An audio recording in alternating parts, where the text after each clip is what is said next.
Hey, what's up, guys? Here on the Fire Sports Pod, where everything we do here is fire. You guys know the drill. Thanks again for my special guest, Dani, coming on. She's a writer for ESPN, SNY, does MLB Network and all that stuff. So I appreciate you coming on, Dani, on this Wednesday. I know you're busy, but I appreciate you coming on. I'm stoked to be here, Zach. Thank you for having me. We're going to talk sports. There's nothing better than that. I'm happy to have you on. So let's roll with it. We guys got a good show for you guys. So Dani's going to be on for about 20 minutes or so, and then we're going to go into my other show. But first up, we're going to talk some MLB playoff picture right now. So we got some series already. It's moving fast, moving really fast. It's almost to the World Series. We got only 2 series left, and then it's the World Series. But let's just talk a little bit about how there are 2 teams that in the beginning of the season were supposed to be in the playoffs according to their roster, and they just had really bad years. Those are the Yankees and the Mets, their hometown favorites, and they both were not even close to being in it. So what are your thoughts on like not having the Yankees and the Mets in the playoffs, especially the Yankees hasn't been in the playoffs since 2016 is the first time they missed it. So what are your thoughts on that? What a strange October in New York, right? You have neither team playing in the postseason, and it wasn't even really close. So it's interesting walking around the city at this time of year. Everyone has poured their resources into football. I know there's preseason basketball going on. It's the WNBA finals. There's everything else. Hockey just started. That season just began. So it's kind of a strange feeling here in New York, neither team. So I'll start with the Mets because I cover them a little bit more than the Yankees with SNY. So, in the offseason, spending so much money to acquire Max Scherzer and Justin Verlander. You've got 2 first ballot Hall of Fame guys who are going to be your 1-2 punch in the rotation. And then Verlander doesn't start the season because he's injured. Max Scherzer gets off to a slower start. And you start to kind of see the flaws in the system a little bit, right? With the New York Mets. And then Max goes and gets suspended for sticky stuff. And so the starting rotation specifically is thinned out and maxed out. And they're having to bring guys up and try to figure out how do we piece this rotation together? And it didn't look good. And not only that, the bullpen was really shaky. And then the offense was just offered to a slower start. The start of the season was okay. But when they got to May and June, they really fell apart. And then you saw at the trade deadline, the Mets decided to pivot. And I think it was the smart move. And they sent Justin Verlander back to Houston, ironically. That was so weird. It's crazy. And then Max Scherzer to the Rangers. So both of them in the postseason, but not with the Mets. And I think the big downfall for the Mets this year was their starting rotation. There's no doubt about it. Kodai Senga, that's a bright spot for them. It will continue to be. But the starting rotation, I think, was part of the demise, as well as the lack of power and offense. You didn't have Jeff McNeil showing the batting title type things that he could do from last year, right? Pete Alonso is the only guy who can really hit the ball out of the yard. You don't have a true DH. And I think in general, the rest of the National League East was much better. For the Yankees, interesting over there because you do have these big pieces in place. You have the excitement of Aaron Judge coming off 62 home runs. But when he got injured, I genuinely feel like that was the start of the snowball effect for them. If you look at the record, they struggled to win without him, right? You don't have your captain, you don't have your guy, you don't have your power. The bullpen, the best piece for me, Garrett Cole, who's going to win the American League Cy Young, and the bullpen, they were outstanding. But the rest of this team really struggled offensively. The starting rotation outside of Garrett Cole and Clark Schmidt were not that great. They couldn't piece it together. And it's tough when your starters cannot give you length. You're taxing the bullpen. And while the bullpen is good, there weren't a lot of times they needed to be saved because the offense couldn't score runs. And the rest of the American League East was so much better than they were. And so they've got a lot of work to do. Aaron Boone's going to come back and manage that team, but they've got to go out and get a left-handed power hitting bat. They've got to get an outfielder. Giancarlo Stanton can't hit the ball the way he could, and he can't play the outfield, right? So there's a bunch of cool pieces that they could go out and get, but I think both of these teams have a ton of work to do in the offseason. I agree. I really do agree, Dani. Especially with the Yankees. I'm a Yankees fan, but I'm not like so crazy that I will hate the Mets. Like if they're versing us in like the Subway Series, then I hate the Mets. But like other than that, I don't really care. But the Mets, for me, the crazy thing about it was definitely that trade between bring Justin Verlander and Max Scherzer in, then to trade Justin Verlander back to Houston. Now, I do agree with it because they are older. They have been getting injured and they've been getting suspended and whatever. So they're getting older, and to keep that when you have a younger team like they do, it's like not really smart to keep those guys that are probably just going to be in the league for the next 2 or 3 years. It's not going to be enough to keep them long term. So, but now Justin Verlander is like, he's really not playing as well as he used to back in Houston, like leaving and then coming back. Like, he wasn't as good as he used to be, and that's old age, and that's father time, as the saying goes for every sport. Father time catches up to people. But Max Scherzer, I don't even I remember hearing this in the beginning of the playoffs, but he wasn't on the roster. Is he still on the roster for Texas, or is he? Right. So he got put on the injured list. The last game he pitched was September 12th against Toronto.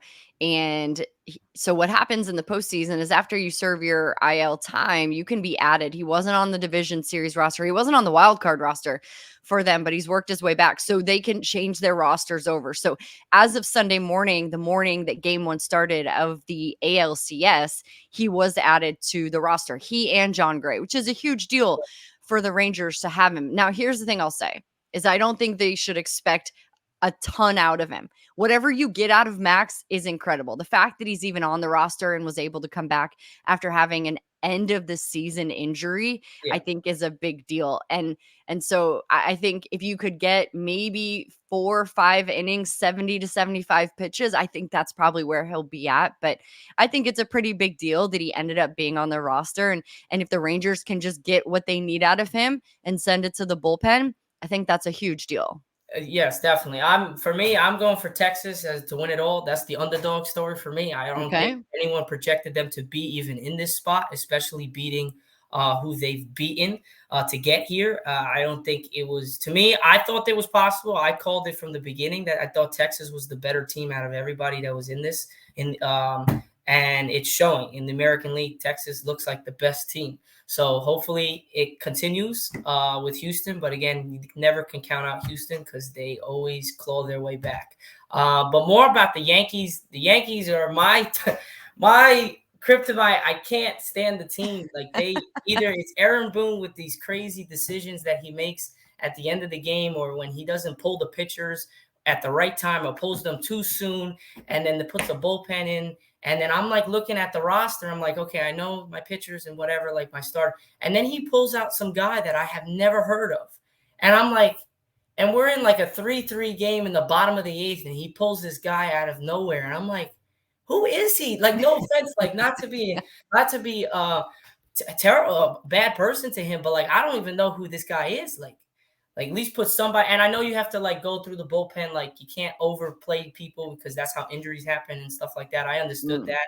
But at the same time, like, if you're going to pull somebody in a tight game and an important game down the stretch of the season, like a lot of this happened during the stretch when Judge wasn't here. And I think for a Yankee fan and for a diehard Yankee fan like me, to see the Yankees struggle so much because of just one player, to me, that means that our roster is not good enough to be where we want to be, which is the playoffs. We can't be dependent on one guy.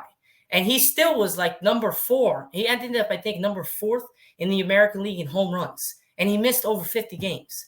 Like, I don't know how that's possible, but like, that's kind of crazy for me. But that just shows that we are only dependent on one person. And that can't be the narrative going into next season. Like you said, we have to like, Stanton can't hit the ball. He can't run.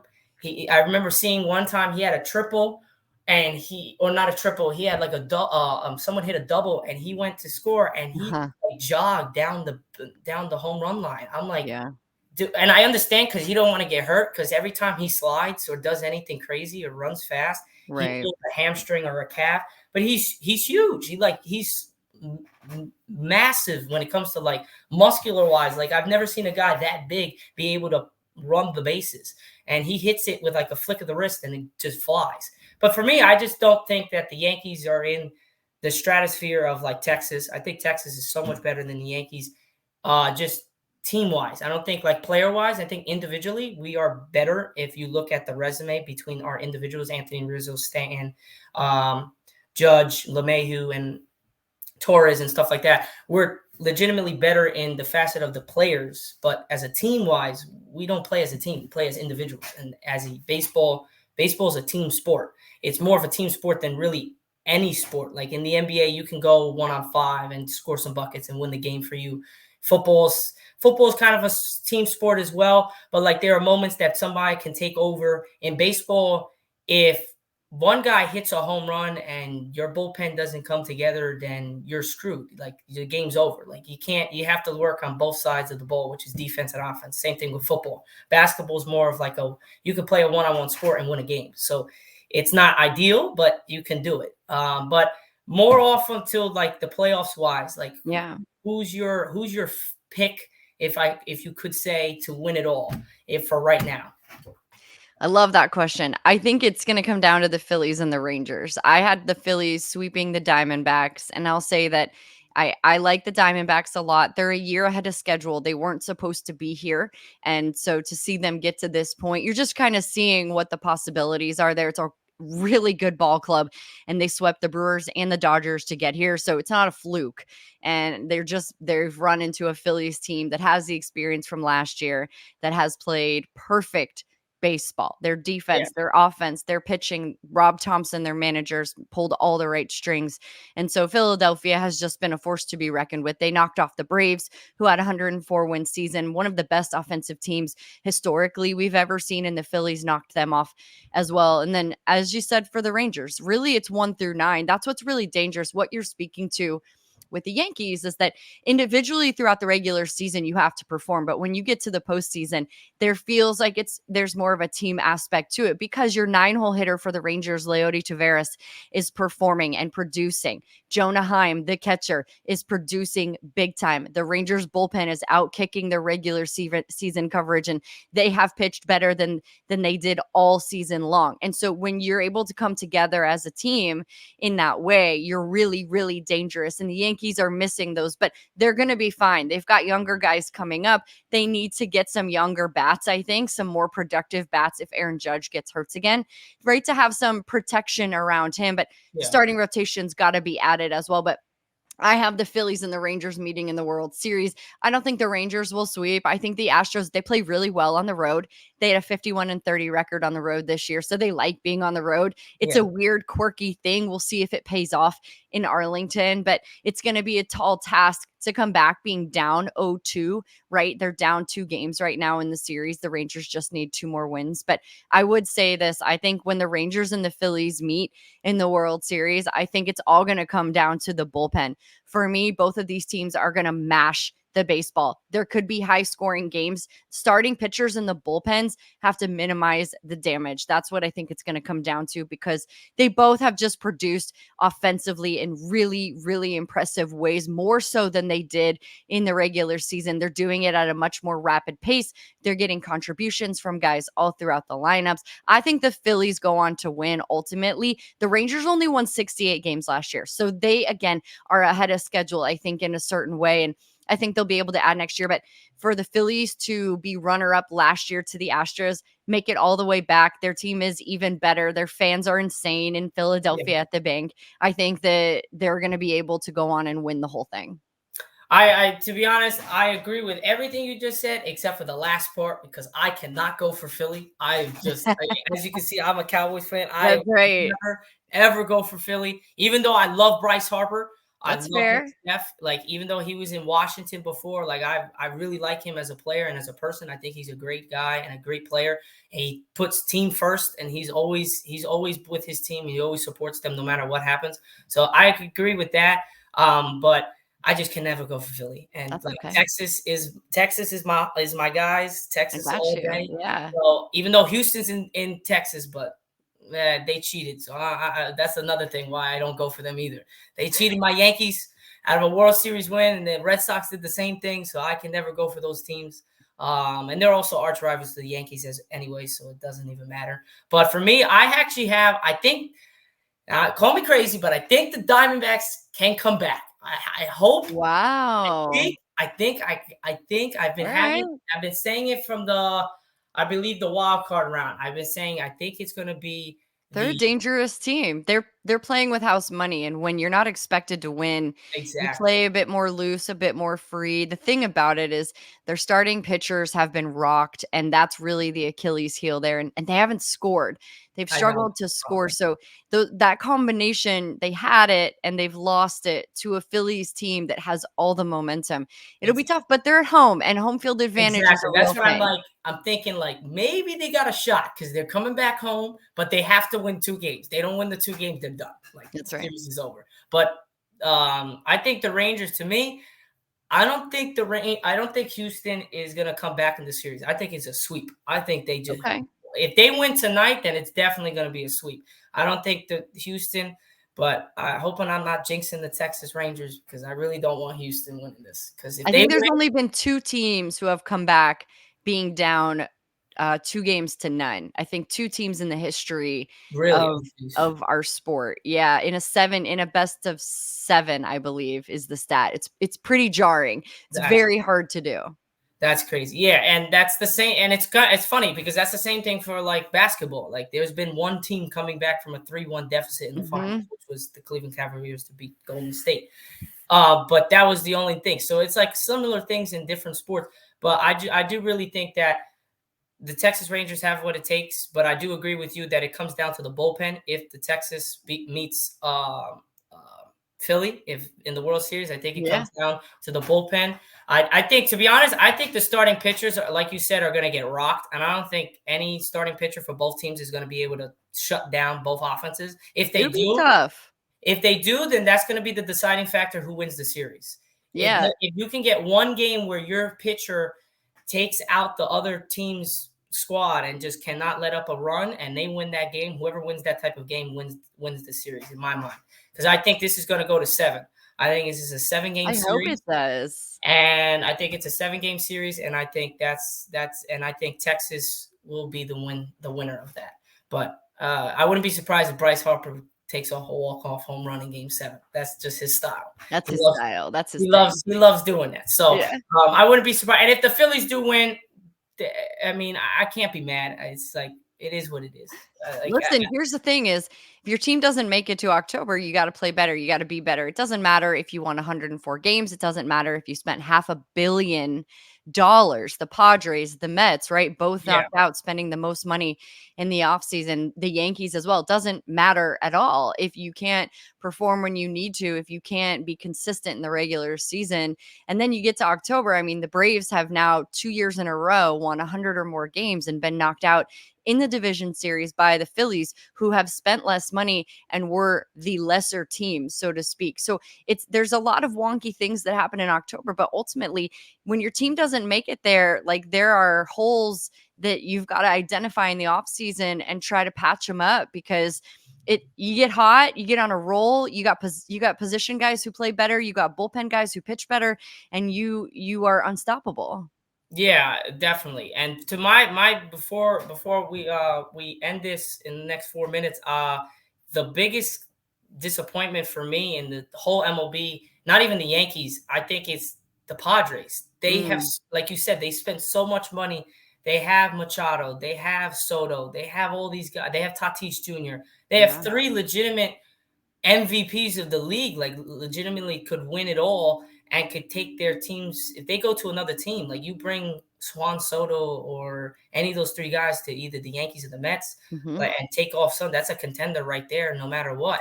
But like, I don't understand how all 3 of those, and you have the insight on that. So like, why do you think that it hasn't worked in San Diego? It's interesting. You kind of saw it at the end of the season. They started to go on a roll and they were pushing for a wild card spot, but Yeah, they were just so far away from it. And I think it goes to show you that a team is built in so many different ways, and you have to have guys who can hit. But I also think there's a really delicate balance of how you put these guys onto your team. Do you have character guys? Do you have guys that mesh well together? Do you have guys who just want to go out there and win every day? Just dudes who want to grind it out. And I actually think you're seeing that on full display in this postseason. All 4 teams that are left are just guys who want to compete really hard. And I'm not saying the Padres didn't want to compete or want to win or try their hardest, but it's a delicate combination of things when you put put it together, and their offense didn't produce. They didn't do the things that they have consistently done.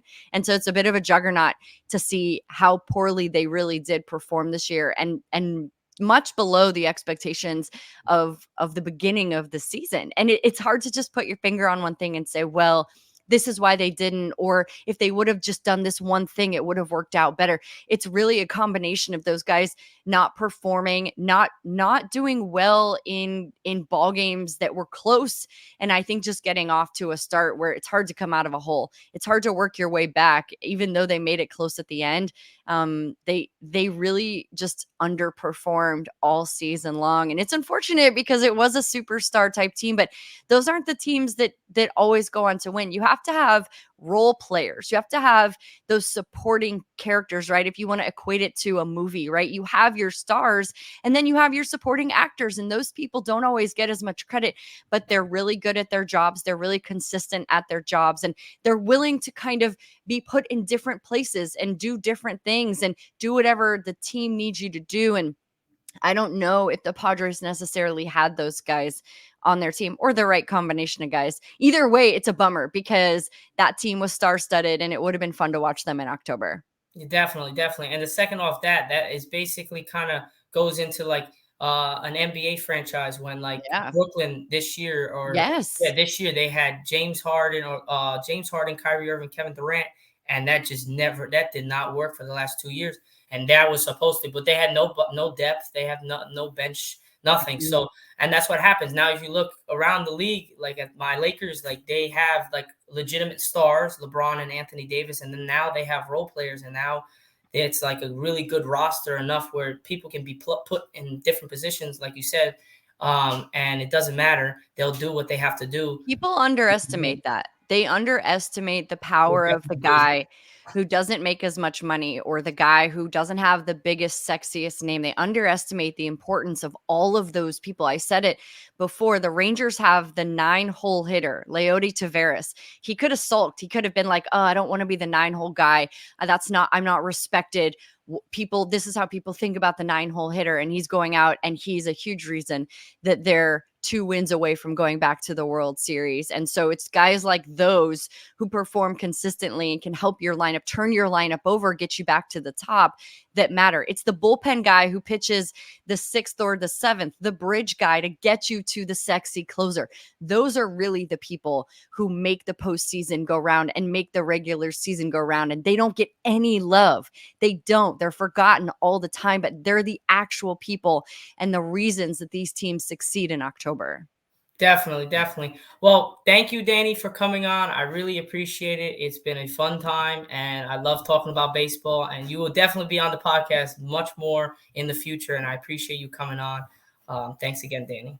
You're the best. Continue what you're doing, dude. You're incredible in this space, and you're gonna keep making your mark and make your footprint even bigger. So thank you for having me. I love to talk baseball, especially in October. So thanks a ton for giving me some time today to be a part of what you're doing. No problem. Anytime. Thanks again, Dani. Dani's gonna go off now, and we're gonna continue our show. Appreciate it, Dani. Appreciate it. Thank you.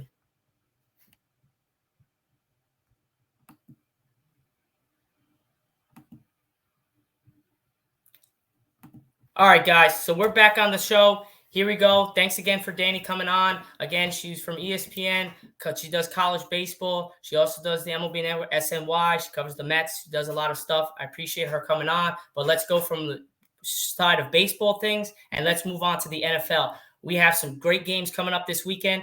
My Cowboys got a big win this weekend. As you guys can see, repping out the Cowboys hat. We had a big win this weekend after that 42-10 loss against the San Francisco 49ers just 2 weeks ago. 42-10. We got absolutely demolished. And now we rolled into LA against the Chargers. At the Chargers, Justin Herbert, Austin Eckler, Keenan Allen, they were all there. Mike Williams didn't play. He was injured. He's out for the season. So he's got an injury he's dealing with. But still, 3 guys, legitimate guys. We coming off a loss. We got to come in there, play our A game. I mean, first drive, we look like complete shit. I mean, tremendously. Like, we really looked bad. First drive, 3 and out. Second drive, first drive for the Chargers goes right down the field, scores a touchdown. That's not good. 7-0. We come out, and we're moving. We come out of the second drive and we fly down the field. 4th and 1. Dak keeps it for a run through the end zone, and we tied 7-7. And after that, man, if you guys were watching that game on Monday night, everyone thought that this was going to be a shootout. I thought it was going to be a shootout. It was 7-7 in the first quarter, in the first first 10 minutes of the game. I thought it was going to be a shootout from there. I thought it was going to be like 35, 28, something like that. It was complete opposite. It was a gritty grind game with the defense. I mean, we went up 10-7 at halftime. It was 10-10 entering the fourth quarter, 17-10. They got a ball off a muff punt. Stupid Tolbert decides to touch the ball instead of just letting it go, because he thought that they ran into it and it was a fumble, but it wasn't. They get the ball. They tie it 17-17. There's about 5-6 minutes left. Dak's got to do his thing. He drives us all the way down the field with about 2:20 left.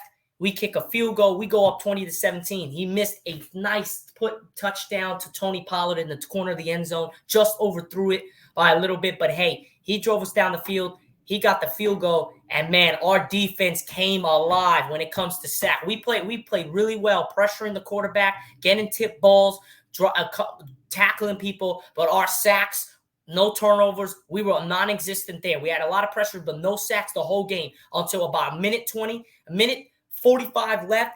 Micah Parsons, literally, Troy Aikman said, man, Micah Parsons hasn't got a sack since the San Francisco 49ers game. He bull rushed the right guard and just swooped right through him and smashed Justin Herbert and got him for a loss. And then it became 3rd down and 10.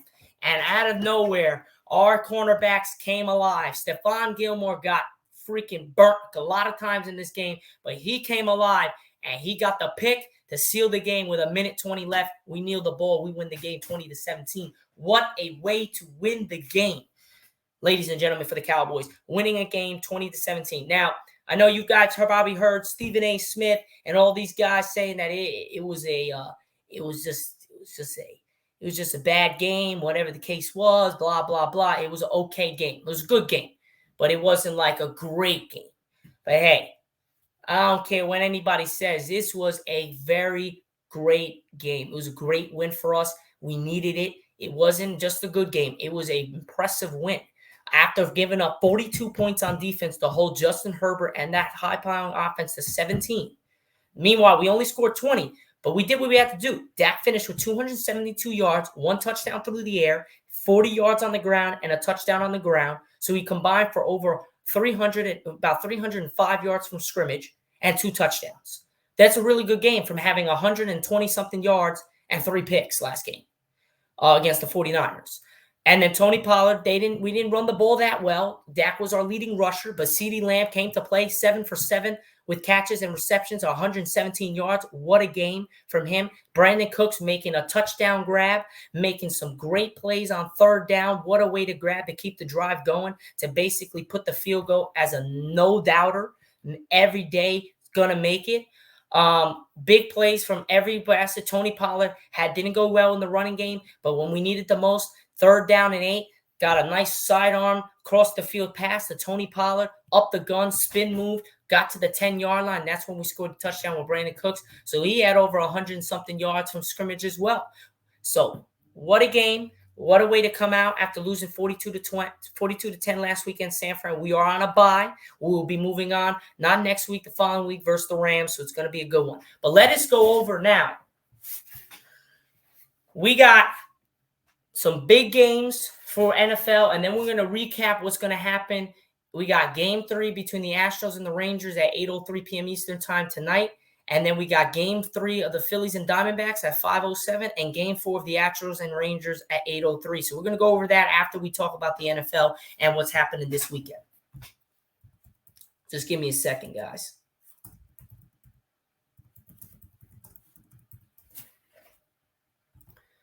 Just give me a second, guys. So we got some games. So first up, 8:15 tomorrow on Thursday Night Football, we got the Jaguars visiting the Saints. Now, who knows what's going to happen with this game, but Jaguars have won back-to-back weeks in London. Saints, a little sketchy-ish, but I'm going to go with the Jaguars to get the dub here at the Saints.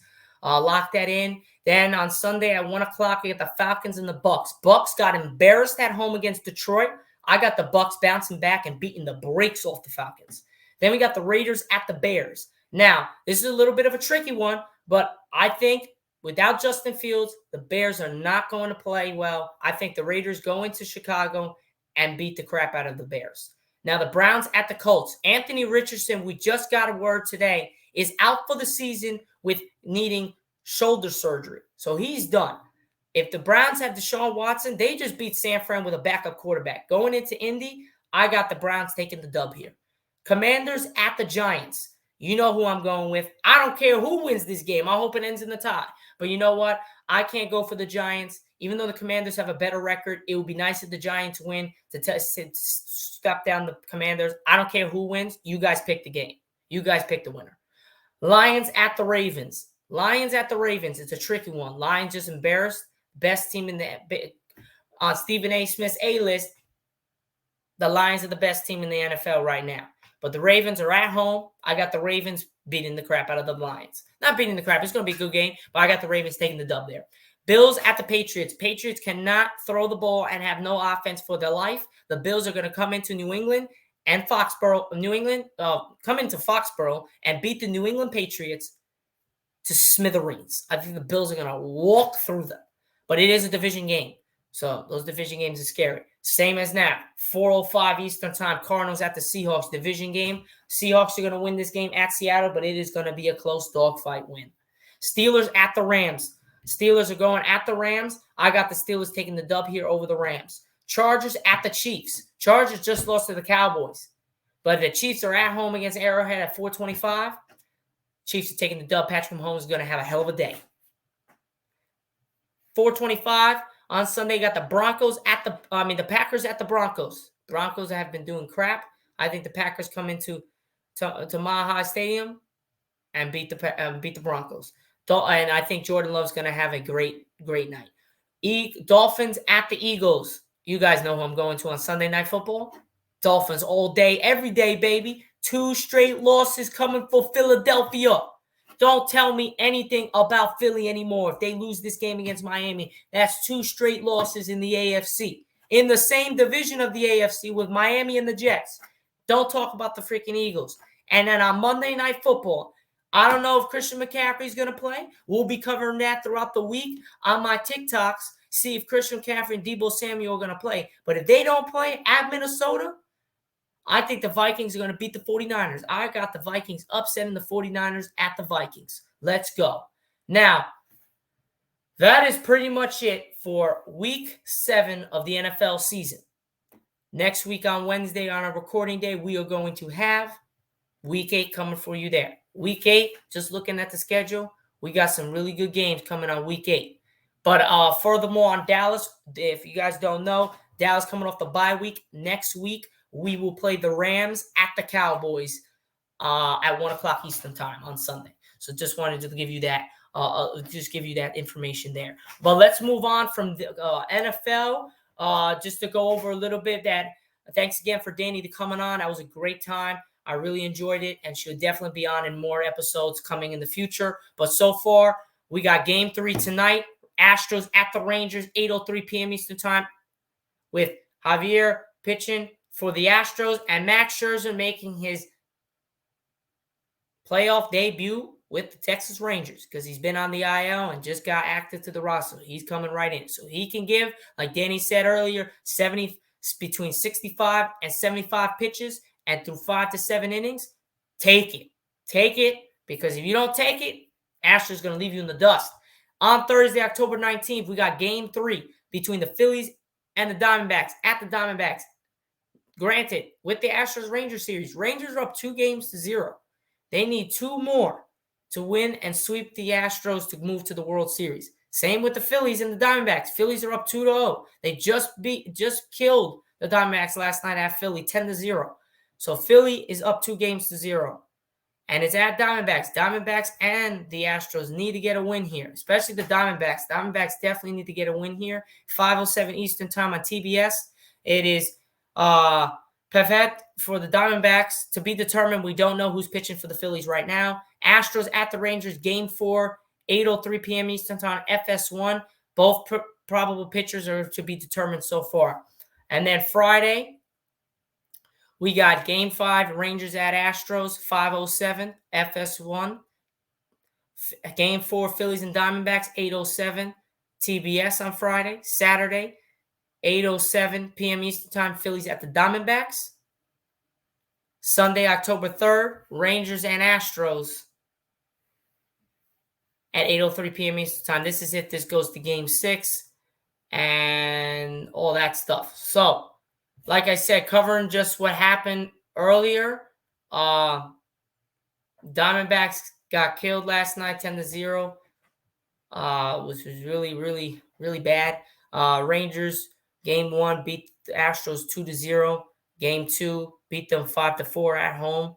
Diamondbacks, Game 1, Phillies beat the Diamondbacks 5-3 in Game 1 and lost 10-0 in Game 2. So it's going to be a hard-fought game for them. But, hey, anyone can do it. It's Houston can come back, and the Diamondbacks have a chance. I think they're, like Danny said, they're ahead of schedule, big time ahead. They're supposed to be next year. They're supposed to be this good. So we'll see what happens. But moving on from that, let's go into some college football playoffs this weekend, and then right after that, that will be it. We'll just go over some. That will be it. NBA preseason starts up in about 6, 7 days. So we'll be definitely getting to that. Preseason matchups are going to be over soon, and the regular season is going to be starting next week. So we'll definitely get you to that next Wednesday on a recording day.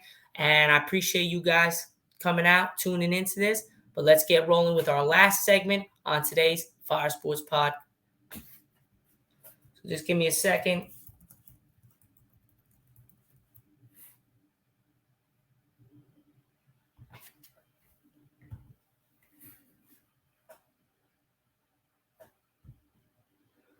So right now, this weekend on Saturday, October 21st at 12 p.m. Eastern Time on Fox, we got the number 7 Penn State at the number 3 Ohio State. The game of the year. Other than the Michigan game coming up in a couple weeks, this is the game of the year right now. There are 2 game of the years, Penn State and Ohio State, and Michigan and Ohio State. You know who I'm going with. My Ohio State Buckeyes are beating Penn State. It is going to be a close, gritty game. That is definite. I do not expect Ohio State or Penn State to beat each other by more than 7 points. Now you got next, number 6 Oklahoma going against UCF at home. Oklahoma's taking the dub here. Number 22 Air Force against Navy, that type of rivalry. I got Navy making the upset at home. Then we're going to move down to our next ranked opponent. You got Washington State unranked at number 9 Oregon. Just losing to Washington. I got Oregon taking the dub here. Now you got number 17 Tennessee at number 11 Alabama. Number 7 Tennessee is taking down Nick Saban, Alabama at home. Number 17 Tennessee's winning this game. Then you got number 20 Missouri at home against South Carolina. Missouri's taking the dub here. You got North Texas at number 23 Tulane. Tulane's taking the dub here. Then you got Minnesota at number 24 Iowa. I got Iowa winning this. And then moving down the chain, you got number 8 Texas at unranked Houston. I got Texas taking the dub here, even though they're frauds. Texas is frauds. They were at 3. They lost to Oklahoma. They are frauds, but they got to beat Houston. They'll beat Houston. Like, what the hell? Then you got number 10 North Carolina, which is a scary team, ladies and gentlemen. They have been winning. At 6:30 p.m. Eastern Time, Virginia is at number 10 North Carolina. Number 10 North Carolina is taking care of business. Then you got number 13 Ole Miss against unranked Auburn. I got Auburn winning this game with the upset at home against Ole Miss. Then moving down the chain, you got number 2 Michigan at unranked Michigan State. This is a rivalry game. This is going to be a hard-fought, gritty game. It's at Michigan State. If Michigan gets upsetted, holy shit, the college football playoffs are going to be in shambles. But I'm going to go with an upset. You guys know I hate Michigan, so I'm going to go with Michigan State, unranked, beating number 2 Michigan at home. And I might get absolutely tremendously. It might not be the best pick there, but I think Michigan State might be able to take a dub here. But I don't know. That's a little scary one. Now you got number 4 Florida State at number 16 Duke. Florida State's going to take care of business at home. It's going to be a close one, but they're going to win. Number 19 LSU against Army. Number 19 LSU is taking the dub here. Then you got number 18 USC with Caleb Williams that threw 3 picks last game against. He played really, really, really bad against Notre Dame. I got against number 14 Utah. I got USC coming in at home, retaking the script and beating the crap out of Utah. Think Caleb Williams is going to reclaim the Heisman Trophy front runner because he's going to have a hell of a night. Then you got Clemson at the U, Miami. I think Clemson goes into the U of Miami and beats Miami. Then you got number 5 Washington. They cracked up after beating Oregon into the top 5 versus Arizona State. Washington's going to kill them. Then you got number 25 UCLA at Stanford. After coming off that Colorado game, I think they come in and they think they're too cocky, and I got UCLA taking the dub there. That pretty much finishes my ranking, my predictions for this weekend's games on Saturday for the college football. But let's go over some standings. So we're going to go over some standings and how teams are doing. Basically just rolling through the top 5. In the East, you have the number 2 ranked team, the number 3 ranked team, and the number 7 ranked team. In number 2, Michigan, number 3, Ohio State, number 7, Penn State. You got Georgia at 1. You got Washington at 5. And you got Florida State at 4. Georgia at 1, Michigan at 2, 3 Ohio State, 4 Florida State, 5 Washington. Those teams right there are looking to be in the college football playoffs right now. And then on the outskirts, you got Oklahoma at 6 and Penn State at 7, followed by 8 Texas and trying to find number 9. You got number 9 Oregon. And then you got number 10 North Carolina. And you got number 10 North Carolina. So that's the top 10 teams right now ranked from ESPN on college football. Something. That is something. Now, moving on from that, guys. Started a hockey season. Looks ridiculous. Looks finally back. Man, it's really, me and Danny talked about this. It's crazy to see. Rangers, Devils, and hockey's back on. NBA preseason starting up in New York with the Knicks and the Nets. Regular season for the NBA is around the corner. Then you got the NFL with the Giants and Jets. The Jets having Aaron Rodgers. The Giants are doing crap. The Jets are actually staying in it. And then on top of that, baseball. You have no Mets and no Yankees. It is just a shocker. The Mets is not a shocker because that's what always happens to them. They do well in the beginning, and then they just do crap the rest of the season. They never show up. They only showed up once in like last couple years, and that was pretty much it. The Yankees haven't missed the playoffs since 2016, so we're really accustomed to seeing them in it, and they're not. But a lot of teams are. Baltimore's out of it. Tampa's out of it. Atlanta's out of it. The Dodgers are out of it. There's a lot of teams that are not in it anymore. So I appreciate you guys coming on. Appreciate you guys tuning into my to the Fire Sports Pod on my YouTube show. Again, warm welcome and thank you to Danny for coming on. Again, works at ESPN, writes for SNY, covers the MLB with the MLB Network, covers the Mets, does a lot of stuff, and I appreciate you, Shar, giving me her time and coming on to my podcast.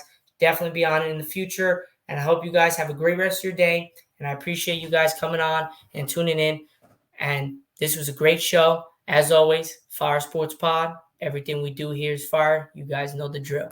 Have a great rest of your night, guys, and I'll catch you guys later. Peace out.